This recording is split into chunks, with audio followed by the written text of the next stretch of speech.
Hello and welcome to my channel. और आज मैं हूँ बहुत ज़्यादा खुश क्योंकि आज मेरे चैनल पे हो गए हैं 100 सब्सक्राइबर्स कंप्लीट। आई नो ये बहुत बड़ी बात नहीं है, छोटी बात है, बट मेरे लिए ये बहुत ही बड़ी बात है क्योंकि मेरे लिए ये एक अचीवमेंट जैसा है। क्योंकि आज से 4 महीने पहले जब मैंने लॉन्ग फॉर्म कंटेंट बनाना स्टार्ट किया था, जब मैंने स्टोरी टाइम वीडियोस पोस्ट करना शुरू किया था, तब मुझे नहीं लगा था कि इस साल मैं 100 सब्सक्राइबर्स भी कंप्लीट कर पाऊंगी। क्योंकि 50 सब्सक्राइबर्स होने में भी मुझे बहुत टाइम लग गया था। बट आफ्टर 50 सब्सक्राइबर्स मेरे चैनल ने थोड़ी रफ्तार पकड़ ली है, तो शायद आप लोगों को मेरी स्टोरी टेलिंग पसंद आ रही है। एंड ये सब आप लोगों की वजह से ही हुआ है। Thank you for supporting me and I hope इसी तरह आप लोग मुझे आगे सपोर्ट करते रहेंगे। एंड डोंट वरी, मेरा थैंक यू स्पीच बस छोटा सा ही था। अब हम बढ़ते हैं सीधा अपनी स्टोरी की तरफ। यहाँ मैं एक डिस्क्लेमर ऐड करना चाहूँगी, मैं किसी भी तरीके से अंधविश्वास को बढ़ावा नहीं दे रही हूँ और ना ही ब्लैक मैजिक या उस तरह की कोई भी एक्टिविटीज़ को मैं प्रमोट या सपोर्ट करती हूँ। I am here just to narrate stories and these stories are just for entertainment purpose only. Thank you so much. So today's video is going to be about a folklore and a few black magic stories। मतलब कि सिर्फ एक story इसमें नहीं होने वाली, इसमें 2-3 छोटी छोटी स्टोरीज होने वाली है। और तो शुरू करते हैं। So the first story is going to be about a folklore and it is going to be about a creature। and अगर आप एक सच्चे हॉरर फैन हो, अगर आप डाई हार्ड हॉरर फैन हो, तो आपने इंडोनेशियन एंड थाई मूवीज ज़रूर देखी होंगी।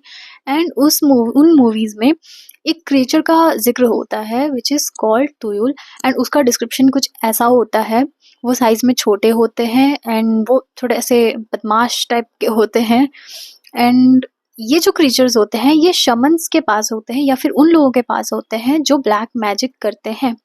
एंड वो लोग तुयुल को रखते हैं ताकि वो उनको कंट्रोल कर सके। एंड जो तुयुल होते हैं वो उनके ऑर्डर्स फॉलो करते हैं।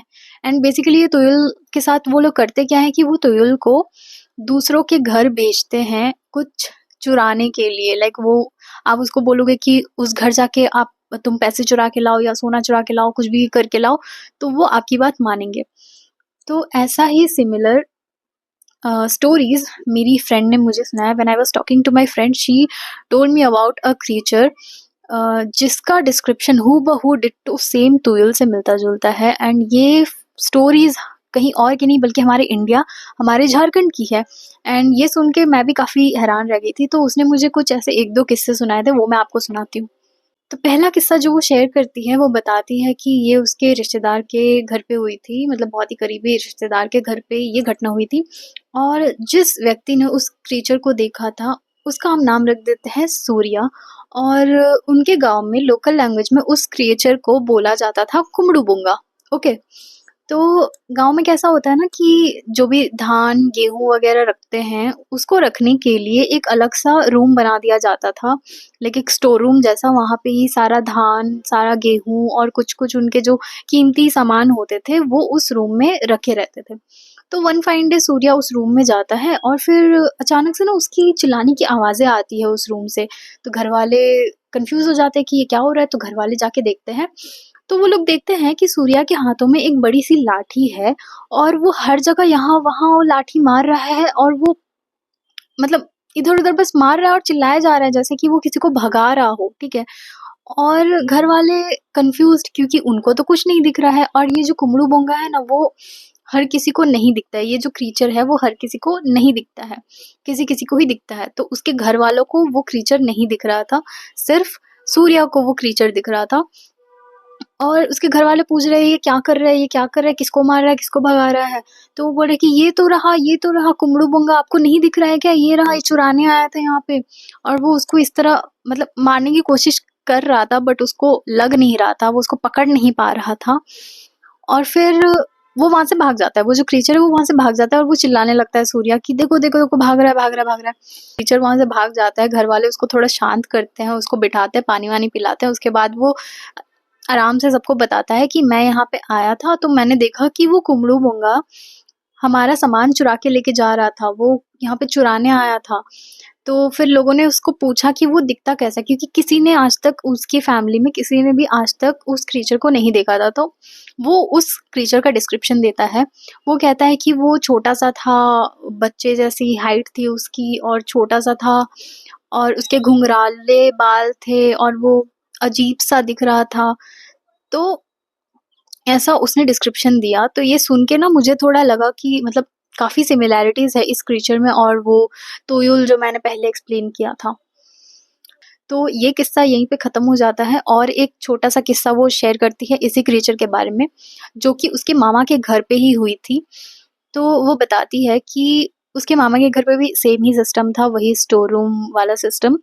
तो उन्होंने क्या किया हुआ था ना कि चूहे वहाँ पे बहुत आ रहे थे, तो उन्होंने चूहे पकड़ने के लिए उस रूम में माउस ट्रैप्स बिछा कर रखे थे बहुत सारे, ठीक है? तो अचानक से उनको ना आवाज़ आती है उस रूम से कि कोई चिल्ला रहा है, जैसे कि कोई फँस गया है उस माउस ट्रैप में। तो वो वहाँ जाकर देखते हैं, तो वही क्रिएचर उस माउस ट्रैप में फँसा हुआ था, मतलब उसके पैर में वो माउस ट्रैप लग गया था और वो वहाँ पे रो रहा है और चिल्ला रहा है कि हटाओ इसको, हटाओ इसको। और क्योंकि उसके मामा को वो चीज़ पहली बार दिखी तो वो भी डर गए, तो उसके मामा वहाँ से भाग जाते हैं एंड फिर इतने में वो जो क्रिएचर था वो भी वहाँ से भाग जाता है। वो जब दोबारा जाकर वहाँ देखते हैं तो वहाँ पे कोई भी नहीं होता है। तो बाद में सबको ये घटना शेयर करते हैं कि ऐसा-ऐसा ये क्रिएचर हमारे यहाँ भी आया था और वो ऐसा दिखता है। तो यही था ये छोटा-सा किस्सा। ऐसा कहा जाता है कि जादू टोने से और काला जादू वगैरह करके उनको अपने वश में किया जा सकता है, और या फिर अगर आपको कहीं वो क्रीचर दिख जाए या आपके घर पे वो क्रीचर आ जाए, तो अगर आपने उसके बाल खींच लिया, आपने उसके बाल नोच लिए, तो भी आप उसको वश में कर सकते हो और फिर वो क्रीचर आपका हो जाएगा, वो आपका नौकर हो जाएगा और आप उससे जो भी अपने काम है, वो करवा सकते हो। और किस तरह के काम, वो तो आपको इनकी हरकतों से पता चल गया होगा। और इसी क्रिएचर के कहानियों के चलते गाँव में लोगों के मन में ऐसा विश्वास है कि अगर मान लो गाँव में किसी के घर पे अचानक से बहुत पैसे आने लगे, अचानक से वो एकदम ही रईस हो गया, मतलब without any stable source of income उनके घर पे बहुत पैसे आ रहे हैं, तो लोगों का ये मान्यता रहता है कि इनके घर पे पक्का वो क्रिएचर है, इसीलिए इनके घर पे पैसे आ रहे हैं। मतलब ऐसा गाँव वालों का सोचना रहता है। अब सच क्या है क्या नहीं वो वही लोग जानते हैं। मुझे तुयुल के बारे में तो पहले से पता ही था क्योंकि मैं बहुत ज़्यादा हॉरर मूवीज़ देखती हूँ और थाई मूवीज़ भी मैंने बहुत सारी देख रखी है जिसमें तुयुल का ज़िक्र हुआ है, तो मुझे उसके बारे में तो पहले से ही पता था। बट जब मेरी दोस्त ने मुझे ये किस्से सुनाए उसके बाद आई वाज़ शॉक्ड कि ऐसे क्रिएचर्स यहाँ भी पाए जाते हैं। The next story is going to be about a very very creepy incident जो कि सूर्या के साथ ही होती है। स्टार्टिंग में जिस सूर्या की हमने बात की थी उसी सूर्या के साथ ये इंसिडेंट होती है। तो एक बार क्या होता है कि सूर्या रात में कहीं गया हुआ था और उसको घर वापस आते-आते एकदम ऑलमोस्ट मिडनाइट हो चुका था। तो गाँव में क्या सीन होता है कि रात के 7-8 बजे तक ऑलमोस्ट सारे लोग खाना-वाना खा के सो चुके होते हैं और इतनी रात में तो कोई बाहर निकलता भी नहीं है।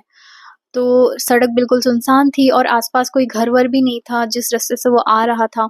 बस पेड़-पौधे, झाड़ वैसा ही था और ऑलमोस्ट मिडनाइट हो चुका था तो बिल्कुल ही सड़क पे कोई भी नहीं था। बस वो अकेला स्कूटी चला के घर वापस जा रहा था। इतने में वो क्या देखता है कि उसने थोड़ा-सा ना अपनी नज़र ऐसे घुमाई, क्योंकि खाली सड़क पे जा रहा होता है इंसान तो थोड़ा नज़र इधर-उधर करता ही है। तो उसने भी ऐसे नज़र घुमाई तो उसको दिखता है कि साइड में कुछ औरतें झुंड बनाकर खड़ी थी, मतलब सर्कल की तरह वो लोग झुंड बना के खड़े थे और वो लोग बिल्कुल ही मतलब उन्होंने कुछ भी नहीं पहना हुआ था, उन्होंने मतलब उनके बदन पे, उनके शरीर पे बिल्कुल भी कपड़े नहीं थे और वो लोग किसी तरह का रिचुअल कर रहे थे। तो वो डर जाता है थोड़ा-सा आगे जाके, लाइक थोड़ा-सा आगे क्या, उसने जैसा ही देखा, वो डर गया और उससे स्कूटी सँभली नहीं, तो थोड़ा-सा आगे जाके उसका एक्सीडेंट हो जाता है। और उसका एक्सीडेंट हो जाता है तो वो और डर जाता है कि कहीं उन लोगों ने इसको नोटिस तो नहीं कर लिया, कहीं वो लोग इसके पीछे तो नहीं आएँगे। तो फिर वो जल्दी-जल्दी खड़ा होता है, वो अपनी स्कूटी को खड़ा करता है, उसके बाद वो अपनी स्कूटी स्टार्ट करने की कोशिश करता है बट उसकी स्कूटी स्टार्ट नहीं होती है। उसकी स्कूटी बिल्कुल ही स्टार्ट नहीं हो रही है, वो 5 मिनट से ट्राई किए जा रहा है, उसकी स्कूटी स्टार्ट ही नहीं हो रही है। उस तो फिर उसने पीछे मुड़ के देखा और जब उसने पीछे मुड़ के देखा तो उसको वहाँ पर कोई भी इंसान नज़र नहीं आया। मेबी उसके एक्सीडेंट की आवाज़ सुन के मेबी उन लोगों ने मतलब देख लिया हो, उन लोगों ने सुन लिया हो और फिर वो लोग छुप गए हों। तो वो देखता है कि वहाँ पे कोई नहीं है, तो किसी तरह वो अपनी स्कूटी स्टार्ट करता है और वहाँ से निकल जाता है। एंड फिर उसके बाद उसने कसम ही खा ली कि अब से वो देर रात बाहर नहीं रहेगा। एंड गाँव में ना ऐसा होता है, मतलब मैंने भी ऐसी स्टोरी सुनी है कि इस तरह के रिचुअल्स लोग करते हैं, like black magic and all लोग करते हैं, इस तरह के रिचुअल्स लोग करते हैं आफ्टर मिडनाइट। ये स्टोरी इस वीडियो के लिए लास्ट स्टोरी होने वाली है एंड ये स्टोरी भी मुझे मेरी फ्रेंड ने ही शेयर की है और जिसके साथ ये घटना हुई है उनका हम नाम रख देते हैं राजेश। तो ये काफ़ी ना पुरानी घटना है और राजेश जब 28-30 साल के थे तब की ये घटना है। तो राजेश ना ऐसे व्यक्ति थे जो काफ़ी हेल्दी थे, फिट थे, ईज़िली बीमार नहीं पड़ते थे एंड कोई भी काम करने में वो आलस नहीं करते थे। वो काफ़ी मेहनती इंसान थे। लेकिन एक टाइम आता है, एक फ़ेज़ आता है उनकी लाइफ़ में जब वो बिल्कुल ही उखड़े-उखड़े से रहने लगे, दुखी-दुखी रहने लगे। उनको चीज़ें याद नहीं रहती थी, वो चीज़ें भूल जाते थे। इनफैक्ट वो अपने घर वालों तक को रिकॉग्नाइज़ नहीं कर पाते थे, वो किसी को पहचान ही नहीं पा रहे थे अपने घर पे। एंड उन्होंने काफ़ी बार खुद के साथ गलत करने की कोशिश की, मतलब खुद को ख़त्म करने की कोशिश की, बट किसी तरह उनके घर वाले उनको बचा लेते थे।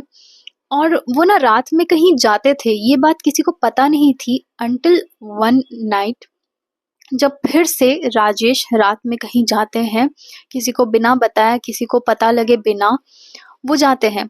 बट फॉर्चुनेटली, लकीली उस रात गांव के कुछ लोग बाहर गए हुए थे और वो देखते हैं कि राजेश एक तालाब के पास है और उन्होंने कोई कपड़ा नहीं पहन रखा है, वो बिना कोई कपड़ों के उस तालाब के नीचे जा रहे थे, उस तालाब में उतर रहे थे और उनके हाथों में कुछ अजीब-अजीब चीज़ें थी, लाइक ऐसी चीज़ें जो ब्लैक मैजिक में यूज़ होती हैं। तो वो लोग देखते हैं कि राजेश बिना कपड़ों के ब्लैक मैजिक वाली चीज़ें लेकर अपने हाथों में वो तालाब के अंदर जा रहे थे, वो तालाब में उतर रहे थे। तो उन लोगों ने क्या किया कि उन लोगों को राजेश की कंडीशन पहले से पता थी कि इसके साथ पिछले कुछ समय से क्या-क्या हो रहा था। तब उन लोगों को समझ में आया कि राजेश के साथ एक्चुअली क्या हो रहा है। तो उन लोगों ने राजेश को पकड़ा और उनको उनके घर छोड़ दिया। उसके बाद जब राजेश के घर वालों ने पता लगाने की कोशिश की, किसी बाबा वगैरह को दिखाया, किसी ओझा वगैरह को दिखाया, तब पता चला कि राजेश के ऊपर किसी ने काला जादू किया हुआ था और इसीलिए वो इतने समय से ऐसी हरकतें कर रहे थे। और ये पहली बार नहीं था कि राजेश रात में ऐसे गए हों बाहर, वो पहले भी जा चुके हैं और वो खुद ये रिचुअल्स करते थे। मतलब कि कोई राजेश से ये रिचुअल्स करवा रहा था, वो कॉन्शियसली ये सब नहीं कर रहे थे। तो फिर बाद में उनके ऊपर कुछ रिचुअल्स किए गए एंड फिर वो ठीक हो गए, जो भी उनके ऊपर काला जादू किया गया था वो जादू टूट गया। बट किसी को पता नहीं चला कि ये किसने किया था और क्यों किया था और इसके पीछे क्या मोटिव था। मैंने कभी अपनी आँखों से तो विटनेस नहीं की है ये चीज़ें, बट मैंने काफ़ी लोगों से सुन रखा है, ये लोग करते हैं, आउट ऑफ जेलसी लोग काला जादू वगैरह करते हैं। तो I don't know, you tell me in the comment section कि आप इन सब चीज़ों में मानते हो या नहीं, या फिर आपने कोई ऐसी स्टोरी सुनी है या नहीं। So yes, that was it for today's video, and once again दिल से thank you to all of you, and again अगर आपको ये वीडियो अच्छी लगी हो तो please do hit the like button, do subscribe for more such videos, and if you have any kind of suggestions, please let me know in the comment section, and I will see you in the next one. Bye bye.